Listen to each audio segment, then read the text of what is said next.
What's up, guys? It's Silent, and I want to welcome you to another episode of the True Exclusives podcast. On today's show, my guest is an entrepreneur, she's an actress, she's a YouTuber, she's dabbled in music, and she recently got added to season 2 of Kold and Windy, which can be seen every Thursday on ALLBLK. So, with that being said, I want to welcome my guest, Reginae Carter, to the show. Reginae, good morning. How are you feeling? I'm great. Thank you for having me. How are you? I'm doing good. I'm doing good. First of all, I want to congratulate you on your new role and on being added to season 2 of Cold and Windy. Can Thank you tell me you. a little bit about how this role came to your attention and then what actually made you want to take it on?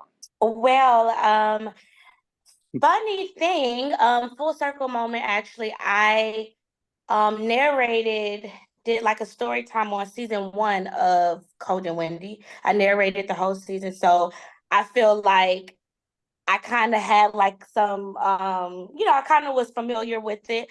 And a year later, they called me and they're like, "We want you to be on it." So I'm like, so when they gave me Miss 290, the role, I'm like, oh my gosh, she's from Chicago. They're from different sides.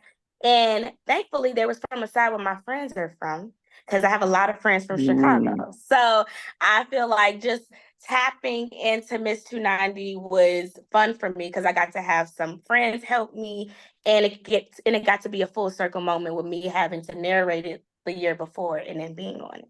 Can you describe Miss 290 for the viewers who haven't seen yet? Yes. So Miss 290 is, she's just really been saying that she kind of gives that edginess and that like rawness like Renee from Cold and Wendy, but she's still like a little bit more not crazy as Renee and not like doing stains and stuff. But I feel like she's like nobody's gonna stop us. She gets Mae West on the same boat, like, hey, listen, like we like Cold and Wendy and stuff, but we're taking over. Like, so that's her attitude about everything. It's really her taking over and being that raw, crazy Chicago girl.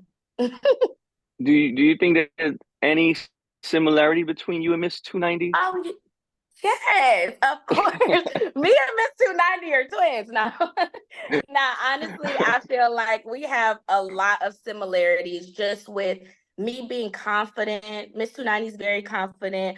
Also, it's very hard to tell me no. It's very hard to tell Miss 290 no. Like, it's like we're gonna work our behinds off for it. It don't matter. Like, we're gonna work for it and we're gonna be on top. Where that's kind of like my drive in life, where it's like no matter what, it don't matter what the outcome is, as long as I worked hard for it, I'll be good. So, in speaking about female rappers, because you are playing a female rapper in this role, were there any real female rappers that you subconsciously or intentionally drew inspiration from for this role? Yes, I actually honestly, I really like I feel like K-Town was given like Lotto, City Girls, like Okay, those type yeah. of I can like see that. rappers, those hardcore, still sexy, like that type. So that's exactly who I study, like City Girls, Lotto, and that type. We've seen you dabble in music. That was kind of the first thing you did in entertainment with the OMG Mhm. girls. And then now, as we're seeing, you kind of evolved into acting. Was that a conscious decision to do, or did it just naturally happen as you navigated through the industry? Well, I've been wanting to act like when I was younger, like I've auditioned for like the shows back on Disney. Like I've been in like acting schools, acting classes. Like I've been wanting to act. I feel like I learned really fast in music that I didn't really want to do it. But it's fun. Like I like to have fun in music. Like I only do music like with fun, like it's just having fun. But with acting, I love that I can like tap into any different character I want to tap into and become that person without being on the blogs. Like actually like becoming the character and being like because I'm a character, like I'm a true character myself. Like I love my personality is huge, so I feel like I can tap into anybody. I could see you being like a Kiki Palmer, just doing all kind Yeah, of I things. received that. I love Kiki. I love her so much. I received that. Yes. Like she's the jack of all trades. She can do it all. Yes. So, as an actress, for you, what are some of the challenges you face when trying to showcase a character on the screen? It's definitely a lot of challenges. Just like knowing that character, becoming that character, giving that different oomph than any other person, like, becoming that standalone character where it's like I always like to leave a mark on people. So I want my character, whoever I am, to leave a mark. So that's my biggest thing. Just leaving a mark, being that different, vivacious person. That's how I am. So So, how do you draw that emotion? Like, if it's a crying scene, or if you got to be angry, do you think of something from the I'm a past, or Sagittarius. I don't know if you know much about us. I'm a Sagittarius, so like crying on cue, being dramatic is like what we do for living. So literally like that is the most easiest part probably for me though. Like I love I feel like in certain ways that's the who, what, when, and where my acting coach taught me. I had to tap into different emotions in certain scenes where it's like I could cry or I can act like I don't like a person that I've never even met. Like, like certain things like that. do you have a dream role in mind, maybe?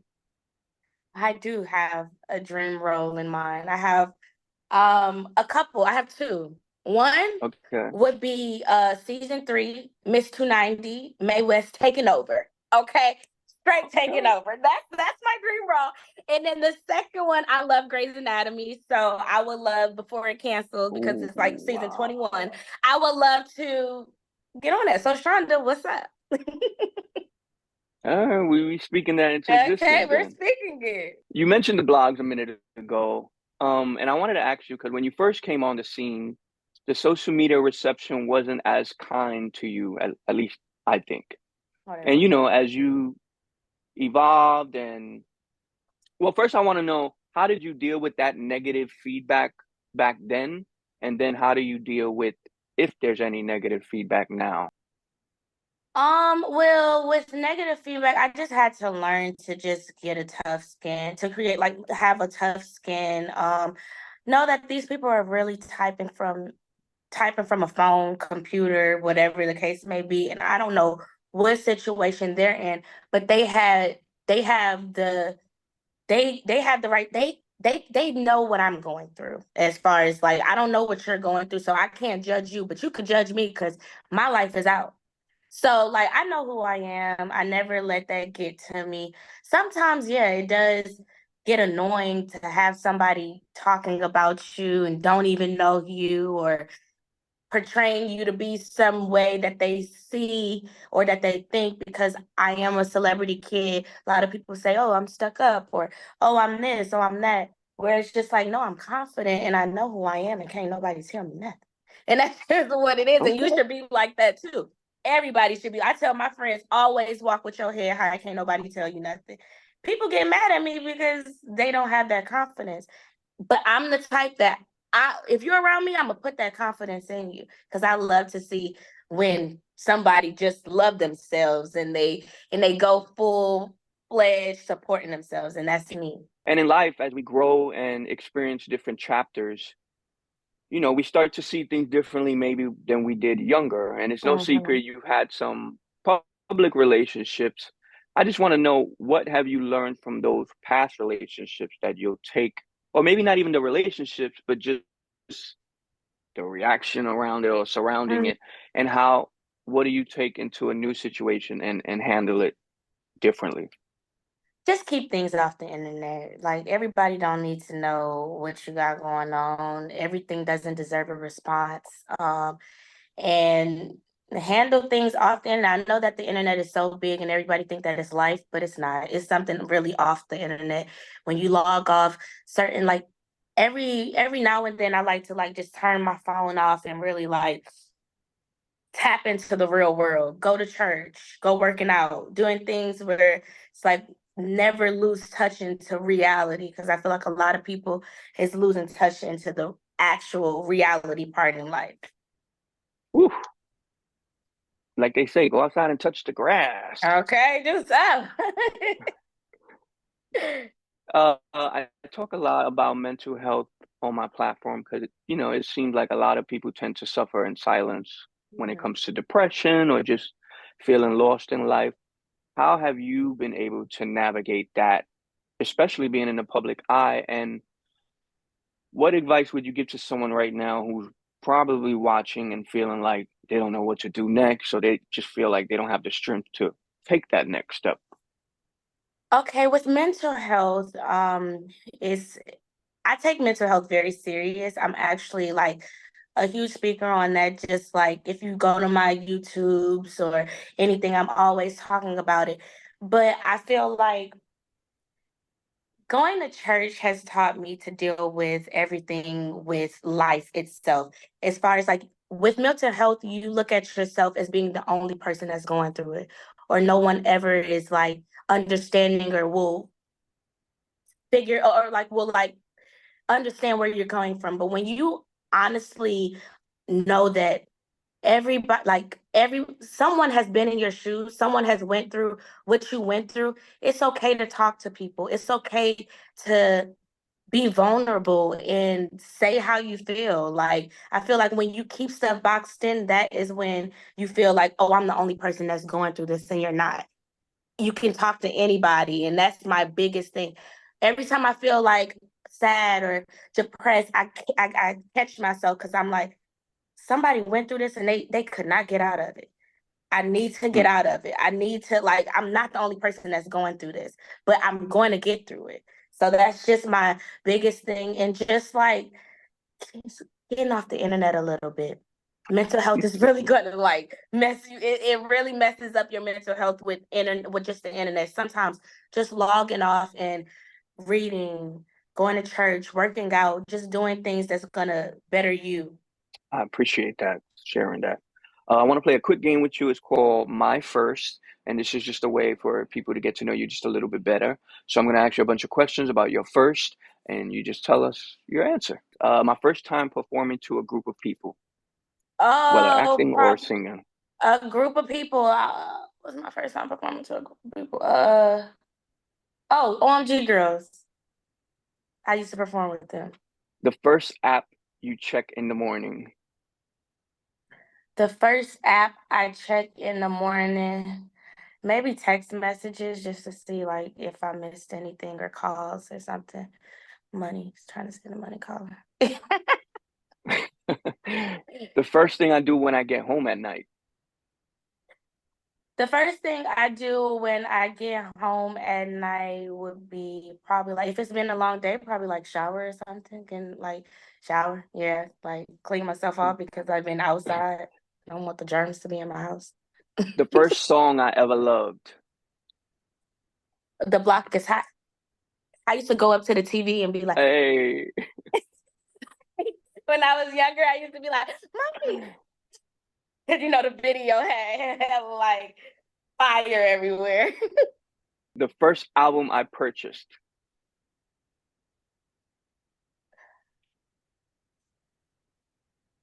uh, it's so sad. Apple Music, I don't even be buying albums. Well, but let me Ooh, see, like an album, uh, maybe like a CD my daddy had or something. Probably it had to be my dad if I was buying some albums or something. the first concert I went to. My dad. Something. My first time falling in love. Mm. Oh, hello, Nene, Billy. I'm such a lover girl. Let me see. The first time I really feel like I fell in love, I would say, um, 18. I do 18. No, I ain't gonna do my first love like that. 16. Okay. Yeah, like 15, First 16. time getting heartbroken. Uh, him. He went to college and act crazy on me. Yeah. And lastly, my first celebrity crush.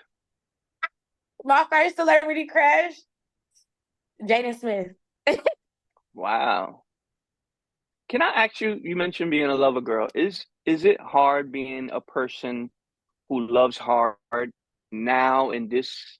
day and age when everybody's just trying to, oh, I'm trying to have a roster. I'm trying to. Yes, it's so hard. It's like, especially because with the internet, everybody wants to look like they got it. They want the men to come around and trick off on them the first week. They want it's like the men are looking at us like we just want their pockets. The females are looking like the men, like they just want the goodies. So it's just all over the place right now. Just have a relationship with God, and hopefully He'll send your husband, or your wife. So taking it back to Cold and Winter, what do you hope everyone takes away from your role? I hope everyone, like from Miss 290, I want people to actually see me in the acting world, like, see me for that actress itself, this artist, like also, I guess Miss 290 is coming. Miss 290 and Mae West is coming, so stay tuned. And hopefully you guys will see me next season because that's how much of an uproar we will make. And lastly, I like to end interviews with the guests speaking something to existence for themselves or for the world or both. So I want to give you that opportunity. We already know you're going to be on Grey Anatomy. We got Okay. that. Okay. So I would say honestly, the world is so crazy right now. I just want to remain healthy. I want everything that God feels is for me to bring to me. Everything that's not, block it away from me. Mm. And yeah, just take over everything that I am called to take over. Amen. Amen. Well, thank you for your time this morning, Reginae. I really Ew. appreciate it.